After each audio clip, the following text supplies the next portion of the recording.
تو اللہ تبارک و تعالی نے اپنے اس کلام کو بسم اللہ الرحمن الرحیم سے شروع کیا ہے۔ پہلا کلمہ بسم اللہ الرحمن الرحیم ہے۔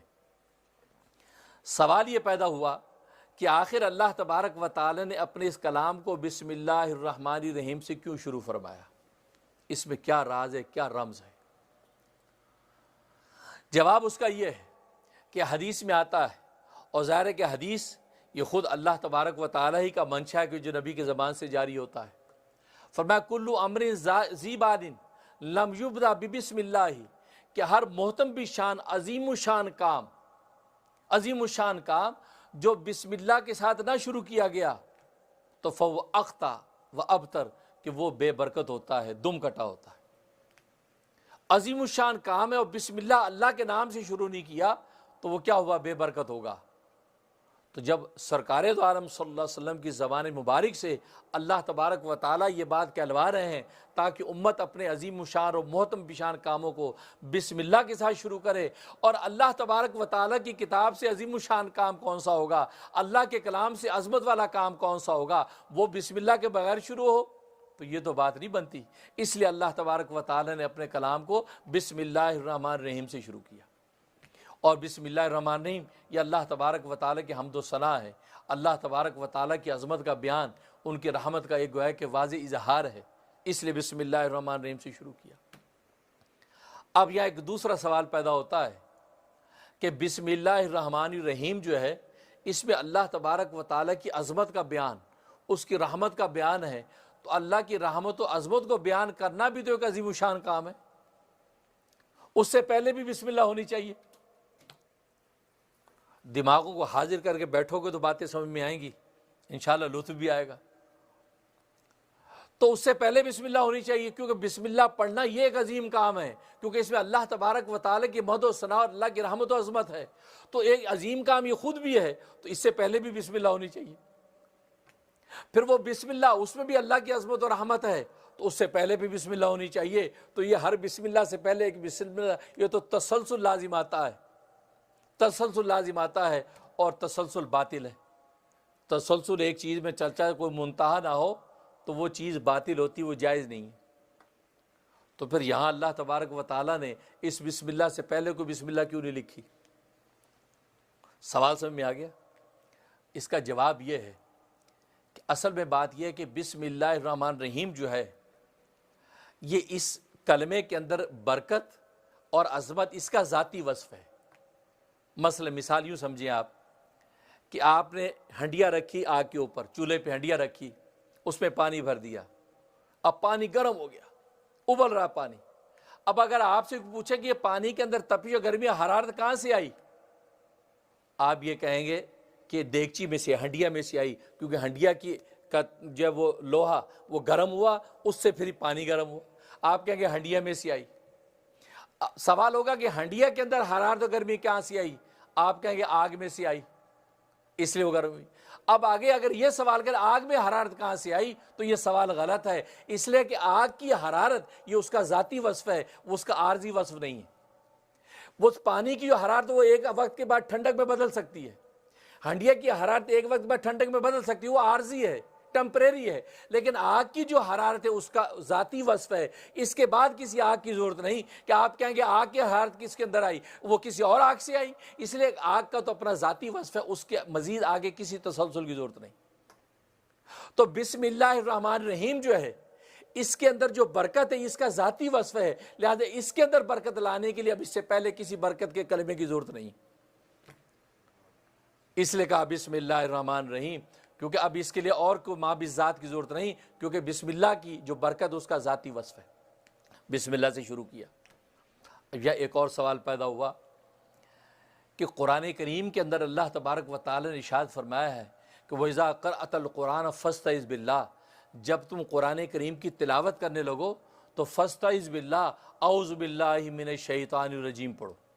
آپ قرآن کی تلاوت کرتے تو یہ پڑھتے ہیں نا، اعوذ باللہ من الشیطان الرجیم، تو اللہ نے وہاں تو یہ حکم دیا کہ جب قرآن کی تلاوت کرو تو اعوذ باللہ من الشیطان الرجیم پہلے پڑھو، اس کے بعد قرآن کی تلاوت کرو، لیکن جب اپنا کلام شروع کرنے لگے ہیں تو یہاں اس سے بسم اللہ سے پہلے اعوذ باللہ کیوں نہیں لائے؟ اعوذ باللہ آنی چاہیے تھی، اعوذ باللہ من الشیطان الرجیم بسم اللہ الرحمن الرحیم الحمدللہ رب العالمین، لیکن یہاں اعوذ باللہ نہیں لائے، بسم اللہ لائے ہیں ڈائریکٹ، جبکہ خود حکم دیا قرآن کریم میں کہ وَإِذَا قَرَأْتَ الْقُرْآنَ فَاسْتَعِذْ بِاللَّهِ، جب تم قرآن کریم کی تلاوت کرنے لگو تو فَاسْتَعِذْ بِاللَّهِ، اللہ کی پناہ میں آؤ، یہ پڑھو اعوذ باللہ من الشیطان الرجیم۔ کیوں یہاں کیوں نہیں ہے؟ جواب اس کا یہ ہے کہ اصل میں اعوذ باللہ من الشیطان الرجیم میں شیطان مردود کا ذکر ہے، شیطان مردود کا ذکر ہے، اور اللہ تبارک و تعالیٰ کو یہ گوارا نہیں تھا کہ میری مقدس کلام کے پہلے جملے میں ہی شیطان مردود کا نام آ جائے، اس لیے آپ اپنی رحمت کے عنوان کو تو ذکر کیا، بسم اللہ الرحمن الرحیم، اللہ نے رحمان کا وصف ذکر کیا، رحیم کا وصف ذکر کیا، اب اپنی رحمتوں کا ذکر کیا۔ اگر شیطان مردود کا ذکر آتا تو گویا کہ اللہ کی رحمت کے عنوان سے پہلے آتا اعوذ باللہ من الشیطان الرجیم، تو اللہ کو یہ گوارا نہیں تھا کہ اس مقدس اور پاکیزہ کتاب کے پہلے جملے میں ہی اس مردود کا نام آئے، اس لیے یہاں کتابت کے اندر اس کا نام نہیں آیا۔ لیکن فرمایا کہ تلاوت یہ ایک عمل ہے، اور عمل میں رکاوٹ نفس و شیطان بنتا ہے، لہذا اس رکاوٹ سے بچنے کے لیے تم پہلے میری پناہ میں آ جاؤ، میری پناہ میں جب آ جاؤ گے تمہارے عمل میں رکاوٹ بننے والی چیز ہٹ جائے گی، اور میں اپنی پناہ میں لے کے تم سے قرآن کریم کی تلاوت جاری کر دوں گا، کیونکہ رکاوٹ عمل میں ڈالتا ہے وہ، اور تلاوت ایک عمل تھا، زبان کا عمل تھا، اس لیے فرمایا کہ وہاں پر آپ پناہ میں آ کے اب تلاوت شروع کرو۔ لیکن یہاں کتابت بھی اس لیے نہیں لائے کہ گوارا نہیں تھا کہ شیطان مردود کا نام سب سے پہلے یہاں کلام میں آئے، اس لیے یہاں پر بسم اللہ الرحمن الرحیم سے شروع فرمایا۔ اب بسم اللہ الرحمن الرحیم اس کو اللہ تبارک و تعالی نے با سے شروع فرمایا، بسم اللہ الرحمن الرحیم، اور آپ جانتے کہ با یہ حروف تہجی میں دوسرے نمبر کا لفظ ہے، پہلے الف آتا ہے اس کے بعد با آتا ہے، تو ہونا تو یہ چاہیے تھا کہ اللہ تبارک و تعالیٰ ابتدائی کلام، ابتدائی جملہ ایسا لاتے کہ جو الف سے شروع ہوتا، تاکہ حروف تہجی کا پہلا حرف ہوتا اور پہلے ہی جملہ ہوتا قرآن کا، تو وہ زیادہ مناسب تھا اس ابتدا کے ساتھ۔ لیکن اللہ تبارک و تعالیٰ نے الف سے شروع نہیں فرمایا بلکہ با سے شروع فرمایا۔ آخر اس میں کیا راز ہے؟ بسم اللہ الرحمن الرحیم کا الف نہیں لائے، اور آپ دیکھا اس کے اندر الف لکھا ہوا بھی نظر نہیں آتا، الف لکھا ہوا بھی نظر نہیں آتا، با کو سین سے ملا دیتے ہیں۔ اس کا جواب یہ ہے، اللہ اکبر، اللہ تبارک و تعالیٰ یہ نکتہ بعد الوقوع بولتے ہیں ان کو، نکتہ بعد الوقوع، کہ اللہ تبارک و تعالیٰ نے تو اس سے نازل کیا، لیکن اب علماء ربانیین ان پر یہ حقائق اللہ تبارک و تعالیٰ کھولتے ہیں کہ یہاں اس میں یہ راز ہے، اس کا یہ مطلب ہے، اس کے یہ حقائق ہیں، یہ بات بھی یہ اللہ تبارک ان پر ہی کھولتے ہیں، تو علوم وہابیہ کے ذریعے سے یہ چیزیں ملتی ہیں۔ فرمایا کہ اصل میں الف جو الف کی بناوٹ میں تکبر ہے، الف کھڑا ہے، تکبر ہے، اور با کے اندر با لیٹا ہوا ہے، اس کے اندر تواضع ہے۔ اللہ کو تکبر گوارا نہیں ہے، گویا کہ شروع میں اللہ تبارک و تعالیٰ نے انسانوں کو سبق دے دیا، جب تم بسم اللہ الرحمن الرحیم پڑھو اور اس میں تم دیکھو یار یہ با سے شروع ہوا کلمہ، یہ الف سے شروع نہیں ہوا، اس لیے شروع نہیں ہوا کہ اللہ کو یہ الف کا تکبر گوارا نہیں تھا، اس لیے اللہ نے اس کو یہ اعزاز نہیں دیا، با سے شروع کیا، بعض میں تواضع تھی، من تواضع للہ رفع اللہ، جو اللہ کے لیے جھکتا ہے اللہ اس کو بلند کر دیتے ہیں، با کے جھکنے نے اس با کو بلند کر دیا اور اللہ کے کلام کا پہلا لفظ بن گیا۔ یہ کہہ کے اللہ نے سبق دے دیا، اس قرآن کریم کے اگر ثمرات سے، اس کے علوم سے، اس کے منافع سے اگر تم فیضیاب ہونا چاہتے ہو تو سب سے پہلے اپنے دل کو تواضع کے اندر جھکا دو، اللہ کے سامنے جھک جاؤ، جتنی اپنے اندر فنائیت اور پیدا کرو گے تو اللہ تبارک و تعالیٰ اتنا ہی تمہیں نواز دیں گے، کیونکہ دانہ خاک میں مل کر گلے گلزار ہوتا ہے۔ جو دانہ خاک میں ملنا گوارا کر لیتا ہے، یار کوئی بات نہیں، مٹی میں رول دو، میری کیا حیثیت ہے، اللہ اس کو گلزار کر دیتے ہیں۔ اور جو دانہ کہتا ہے نہیں نہیں کیا بات کر رہے ہیں، ہمیں تو سونے کی پلیٹ میں رکھیں، آپ ہمیں شوکیس کے اندر سجا کے رکھیں، تو وہ سڑ تو جائے گا سونے کی پلیٹ میں، اگے گا نہیں، کیونکہ اللہ تبارک و تعالیٰ کو تکبر پسند نہیں ہے۔ اس لیے اللہ تبارک و تعالیٰ نے بسم اللہ، جو کہ یہ قرآن کریم انسانوں کے لیے تھا، اور انسانوں کے لیے تواضع ان کی ذات کے ساتھ مناسب ہے، کیونکہ انسان کی حقیقت ہے کیا، وہ یہ سوچے کہ میری حقیقت کیا ہے، کس سے میری تخلیق ہوئی ہے، میں مٹی کے اندر جا کے کیا بنوں گا، اور آگے جا کے میری حیثیت کیا ہوگی۔ اور جیسے کہ قصہ لکھا ہے کہ ایک درویش اللہ والے چلے جا رہے تھے، سامنے سے ایک بابو جی آ رہے تھے، اب چلتے چلتے وہ درویش کی کونی لگ گئی اس کو، اب وہ بابو جی غصے ہو گئے، اندھے ہو کیا، تمہیں نظر نہیں آتا، کون ہو تم؟ اب وہ درویش کہے بھائی معاف کرنا، غلطی سے کونی لگ گئی۔ کہا غلطی سے لگ گئی؟ ہوش سے چلا کرو، دیکھ کے چلا کرو، تم مجھے جانتے نہیں میں کون ہوں؟ تو اللہ والے نے دیکھا، کہا کہ بہت اچھی طرح جانتا ہوں آپ کون ہیں۔ وہ بڑا حیران ہوا، کہا کہ مجھے آپ جانتے ہیں؟ ہاں میں جانتا ہوں۔ کیا جانتے ہو؟ اللہ۔ وہ اللہ والا درویش کیسے تعارف کروا رہا ہے، یہ ہمارا انٹروڈکشن۔ کیا فرمایا؟ اولو کا نطفۃ قذرہ وآخر کا جیفۃ مضرہ وانت تحمل بین ذلک العذرہ، کہ تیری اول ابتدا ایک ناپاک پانی کے قطرے سے ہوئی ہے، اور تیری انتہا یہ ہوگی کہ قبر کے اندر کیڑوں کی تو خوراک ہے، اور درمیان میں تیری حالت یہ زندگی میں کہ پیٹ کے اندر گو اٹھا کر پھرتا ہے، اس کے علاوہ تیری کوئی حیثیت نہیں۔ یہ تیرا تعارف۔ یہ سنی بات دل کو لگی، اللہ والے نے دل سے کہی تھی، دل سے جو بات نکلتی ہے اثر رکھتی ہے، وہی بات دل میں اتر گئی۔ کہا کہ جزاک اللہ کے چشمے باز کر دی، اللہ تجھے جزائے خیر دے، تو نے میری آج آنکھیں کھول دی ہیں، اس تعارف کو تو میں جانتا ہی نہیں تھا۔ میں تو سمجھتا میں فلاں ترم خان ہوں، میں نواب ہوں، میں فلاں رئیس ہوں، اور تو نے تو میری آنکھیں کھول دی کہ میری کوئی حقیقت ہی نہیں۔ یہ حقیقت انسان کی، کہ انسان کا تعارف یہ ہے، تو تکبر کس بات کا؟ اس لیے بات سے شروع کر کے بتا دیا کہ تمہیں تواضع کے ساتھ جھک کے رہنا ہے، اور جھک کے رہو گے تو قرآن اپنے منافع تمہیں عطا کرے گا۔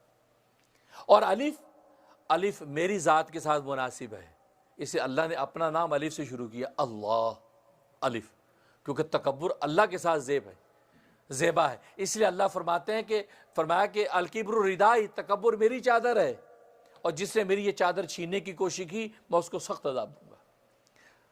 اللہ کا نام المتکبر ہے، انسان اپنے آپ کو المتکبر کہے، بندے کی شان نہیں ہے۔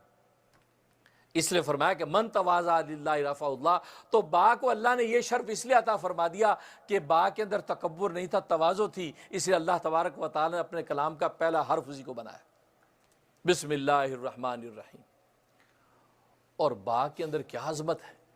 حضرت علی مرتضیٰ رضی اللہ تعالیٰ عنہ کی روایت ہے، فرماتے ہیں کہ ساری دنیا کی جتنی آسمانی کتابیں ہیں، ان تمام آسمانی کتابوں کے علوم قرآن کریم میں بند ہیں، اور قرآن کریم کے سارے علوم سورۃ بقرہ میں بند ہیں، اور سورۃ بقرہ کے سارے علوم سورۃ فاتحہ میں بند ہیں، سورۃ فاتحہ کے سارے علوم فرمایا بسم اللہ الرحمن الرحیم میں بند ہیں، اور بسم اللہ الرحمن الرحیم کے سارے علوم فرمایا کہ بسم اللہ کے جو لفظ اسم ہے اس اسم کے اندر بند ہے، اور اسم کے سارے علوم فرمایا بسم اللہ کی با میں بند ہیں، اور با کے سارے علوم بسم اللہ کی با کے اس نقطے میں بند ہیں، اور فرمایا العلم نقطۃ، علم ایک نقطے کا نام ہے۔ یہ وہ نقطہ تھا رسول اللہ صلی اللہ علیہ وسلم نے دیکھا معراج کے موقع، ایک پانی کا قطرہ نقطہ دیکھا جس میں سارے علوم نظر آتے، تو با کا جو نقطہ ہے فرمایا العلم نقطۃ، علم ایک نقطے کا نام ہے، اس با کے نقطے میں سارے علوم بند ہیں۔ اسے تو مفسرین نے ایک با کی تشریحات کی تو صفحے کے صفحے بھر دیے، گھنٹوں اسی پر گفتگو ہوتی رہی۔ آج تو ہم اس کے سننے کے بھی متحمل نہیں ہیں۔ مجھے یاد ہے کہ آج سے 15 سال پہلے میں نے تفصیل سے اسی انداز سے تفسیر شروع کی ایک جگہ پر، ایک مسجد میں، اب صرف اسی پر 2 گھنٹے تفسیر ہوتی تھی، تو مجھے بڑی خوشی ہوتی تھی کہ پڑھے لکھے لوگ بڑے خوش ہو رہے ہوں گے کہ یار علوم کیسے مل رہے ہیں ہمیں۔ تو 3 ہفتے کے بعد ایک ڈاکٹر صاحب اس میں سے مجھے کہتے، جو بڑے شوق سے سر ہلاتے تھے، مجھے کہنے لگے مفتی صاحب یہ جس انداز سے آپ نے تفسیر شروع کر رکھی ہے یہ تو لگتا ہے 30 سال میں ختم ہوگی۔ 30 پارے ہیں نا، 30 سال میں ختم ہوگی۔ میرا خیال ہے اتنی ڈیپ جانے کی ضرورت نہیں، بس آپ اس کو ختم کریں، یہ رہ گیا ذوق۔ آج تو علم سننے کا ذوق بھی نہیں رہا بھائی، بیان کرنے والے تو کیا ملیں گے تمہیں، سننے کا بھی ذوق نہیں رہا۔ اور کہتے یار بس ہم نے یوٹیوب پہ سن لیں گے، یار سورہ فاتحہ کا ترجمہ کیا ہے، اس کا کیا اللہ کیا کہتے ہیں، بس چھوڑو۔ نہیں، یہ بھی ایک چسکا ہے بھائی، یہ بھی ایک لطف ہے۔ تو اس لیے میں نے چلو اس میں سوچا، وہ 100% شروع کی تھی، تو میں نے کہا 100% تو خیر نہیں کرتے اب، کیونکہ ان صاحب نے تو ایسا دل توڑا۔ اس کے بعد پھر میں نے کہا چلو یار چلاؤ کام، یہ تو کہتے ترجمہ کرو آگے بڑھو، سال میں قرآن ختم کرو۔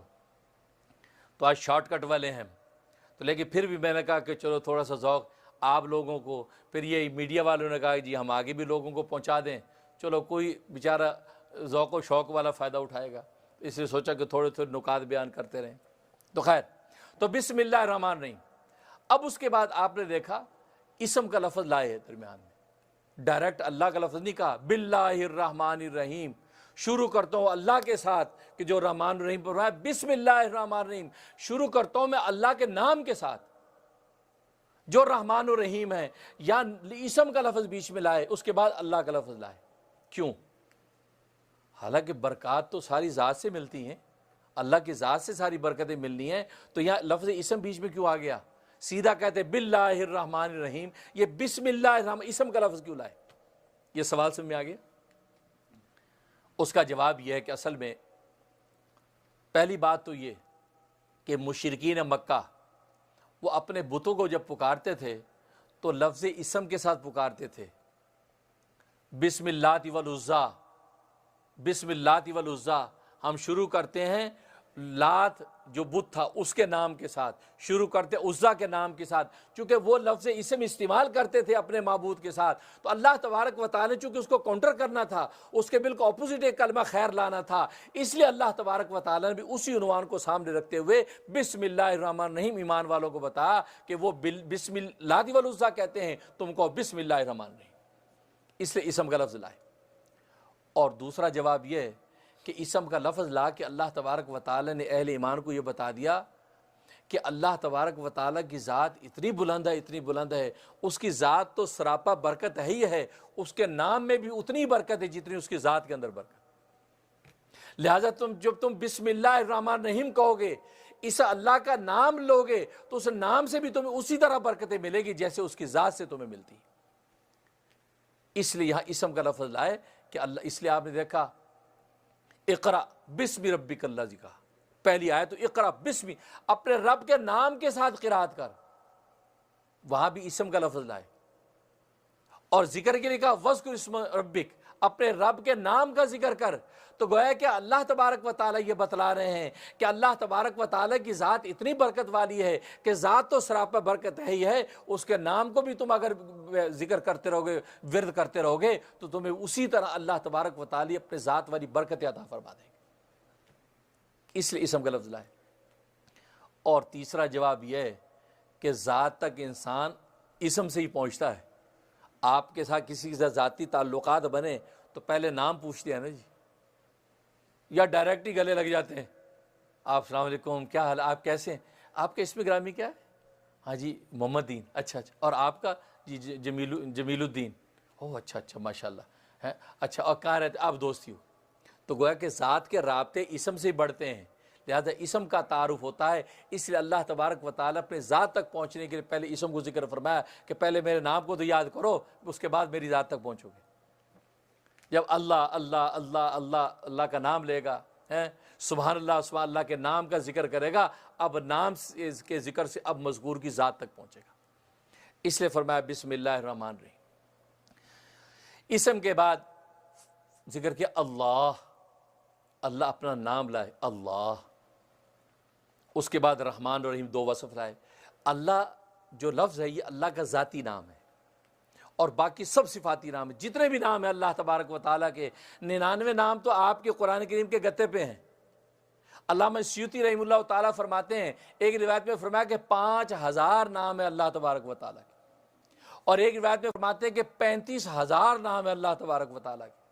یہ تو مشہور نام 99 ہیں، اللہ کی ہر وصف اللہ کا نام ہے، فرمایا 35,000 تک اللہ تبارک و تعالیٰ کے نام۔ لیکن ان تمام ناموں میں سے اللہ تبارک و تعالیٰ کا جو ذاتی نام ہے وہ اللہ ہے، باقی سب صفاتی نام ہے، اللہ ذاتی نام ہے۔ اور اللہ کا معنی کیا ہے؟ اللہ کا مطلب ہے کہ وہ ذات کہ جو تمام کمالات اور جمالات سے مزین اور ہر قسم کے عیب، نقص اور کمزوری سے پاک، اس میں کسی قسم کا کوئی عیب بھی نہیں ہے، نقص بھی نہیں ہے اور کمزوری بھی نہیں۔ کھانا پینا عیب ہے؟ عیب نہیں ہے، ہم کھاتے بھی کوئی عیب کی بات نہیں ہے، ہم سوتے ہیں کوئی عیب کی بات نہیں ہے، شادی بیاہ کرتے کوئی عیب کی بات نہیں ہے، ہماری کمزوریاں ہیں، اللہ تبارک و تعالی اس کمزوری سے بھی پاک ہے. اللہ کھاتے نہیں ہیں, اللہ پیتے نہیں ہیں, شادی بیاہ نہیں کرتے, ان کے اولاد نہیں ہیں. ہم اولاد چاہتے ہیں, یہ ہماری کمزوری ہے. اولاد ہمارا عیب نہیں ہے, ہماری کمزوری ہے. اس لیے کہ بچپن میں وہ اولاد ہماری تسکین ہوتی ہے, جوانی میں ہماری مشیر ہوتی ہے, بڑھاپے میں ہمارا سہارا ہوتی ہے. یہ اولاد کے 3 سٹیٹس ہمارے ساتھ طے ہوتے ہیں. بچپن میں تسکین, جوانی میں ہماری مشیر, بڑھاپے میں ہماری لاٹھی, سہارا بن جاتی. اللہ تبارک و تعالیٰ کو نہ تسکین چاہیے, نہ مشاورت چاہیے, نہ اللہ کو کسی کا سہارا چاہیے, سے اللہ اولاد کا محتاج نہیں. تو کھانا پینا سونا جاگنا یہ کمزوریاں ہیں. اللہ تبارک و تعالیٰ ہر کمزوری سے پاک ہے, اور جو ذات کمزوریوں سے پاک ہو اس میں نقص اور عیب کا تو تصور ہی نہیں کیا جا سکتا. تو اللہ اس ذات کا نام وہ ذات ہے کہ جو تمام کمالات و جمالات سے مزین ہو اور ہر طرح کے عیب اور نقص اور کمزوری سے پاک ہو. اللہ کا ذاتی نام.